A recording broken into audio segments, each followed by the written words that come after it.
Masyarakat sehat adalah cikal bakal kemajuan bangsa. Masyarakat sehat dapat diwujudkan dengan memenuhi kebutuhan dasar seperti air minum.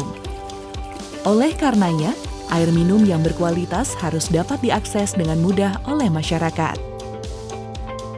89% rumah tangga di Indonesia telah memiliki sumber air minum yang layak dan terlindungi. Sayangnya, hanya 6,9% sumber air minum masyarakat masuk dalam kategori aman untuk dikonsumsi.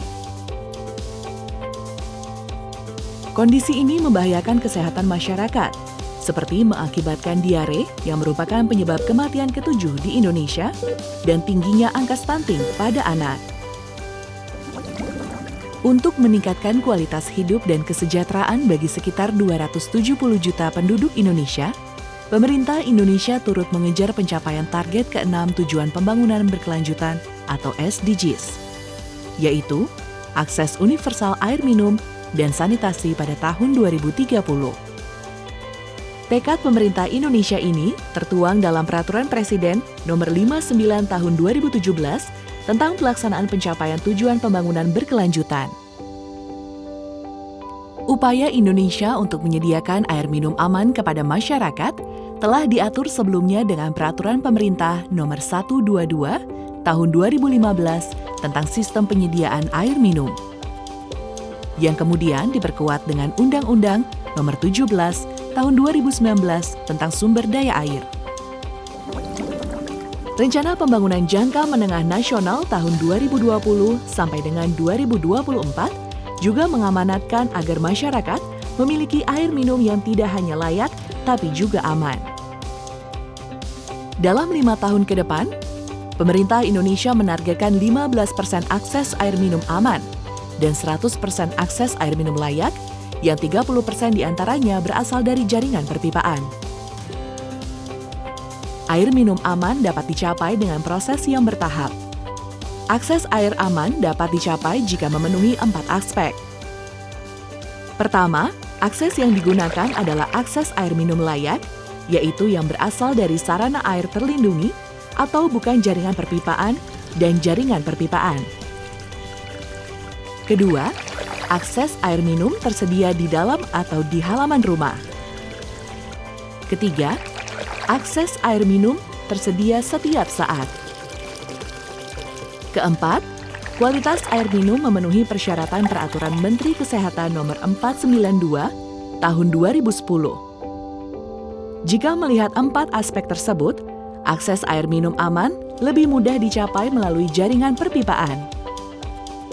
Untuk memenuhi hak masyarakat akan air minum aman, pemerintah Indonesia juga telah merancang beberapa program pendukung yang saling terkait, yaitu Rencana Pengamanan Air Minum atau RPAM, Pengawasan Kualitas Air Minum atau PKAM, dan Sanitasi Total Berbasis Masyarakat atau STBM Pilar Ketiga.